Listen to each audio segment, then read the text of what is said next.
Flight attendant training sa Malaysia. Ilan to sa mga clips na naipon ko last year. Kung gusto nyo maging flight attendant or kung magulang kayo na pangarap magkaroon ng flight attendant na anak, panoorin nyo tong vlog na to. Kahit anong course, pwede po maging flight attendant. Akala ng marami dapat tourism graduate ka o mag-enroll ka sa flight attendant school. Hindi po yun totoo. Magkakaroon ka ng advantage over other applicants pero hindi siya required. Kasi kahit ano pong course ang natapos mo, you are more than welcome to apply sa dream airline mo. Sa mga nagtatanong, I graduated BA in Communication or mas kilala sa MASCOM sa Adamson University. May mga airlines na din na tumatanggap ng applicants kahit na hindi pa sila nakagraduate ng college.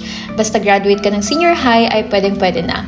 Hindi po lahat ng airlines ay pare-pareho ng educational background requirements kaya i-check nyo mabuti bago kayo mag-apply. Sa flight attendant training, tinuturuan nga din kaming mag-handle ng mga pasahero kagaya nito.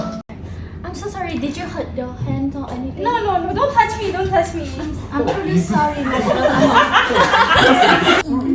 Actually, you gave me a wrong meal. I didn't order for this. I'm actually allergic in nuts, and there's nuts in this. I opened it. What is this? Okay, I want to make Nasi sure. nasi leme.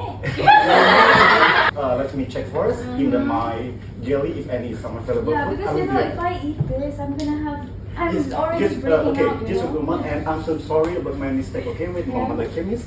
Yeah. Hi, sir. How's everything? So we have plenty of options for food and beverages. This is my food. This is my drink. So actually, for I drink here and I drink here, I drink here. So I understand that one, sir. It's unfair for other passengers because they actually pre-book their meal. that is free for me. Oh no, it's not free. You have to purchase it. If But it's please really, over with me, okay? Because I don't have money more. I don't have cash. Oh, I understand that one, sir. But you know what? This is actually really good. If you wanted to just try, we have plenty of options. We have nasi lemak. It's one of the best in Malaysia. If you don't eat spicy, chicken rice. Oh my is God, really, this is so really good. expensive for me. I know, sir. You can save if you Oh my buy a God. combo. This I got something for offset, so it's cheap. Actually, if you buy it combo, if you buy 3, you get more discount. And actually, it comes with a free coffee. Just wait a minute. I will Yeah, check on my sure. money first. We accept other currencies as well. You can combine all of your currencies if you don't have card. But you know what? I suggest you get a big pay card because you can get more discount if you How do. many?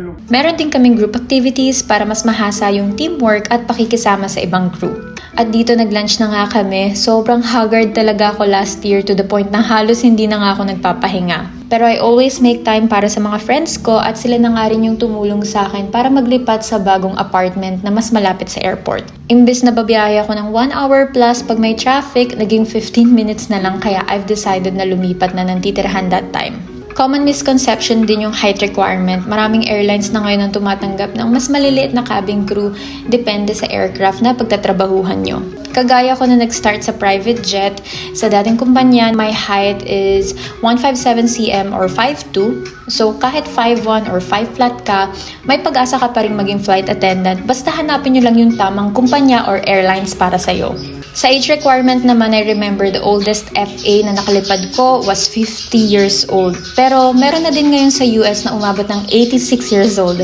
Kung hesitant kayong mag-apply dahil sa possible rejections o kung na-experience nyo na rin ma-reject, trust me, hindi ka talo pag umattend ka ng recruitment day o kung subukan mo mag-apply online. Kasi kahit na ma-reject ka, you will always gain experience at knowledge para sa susunod na sumubok ka ulit, you will become better and better. Good luck aspiring flight attendants and hope to fly with you soon.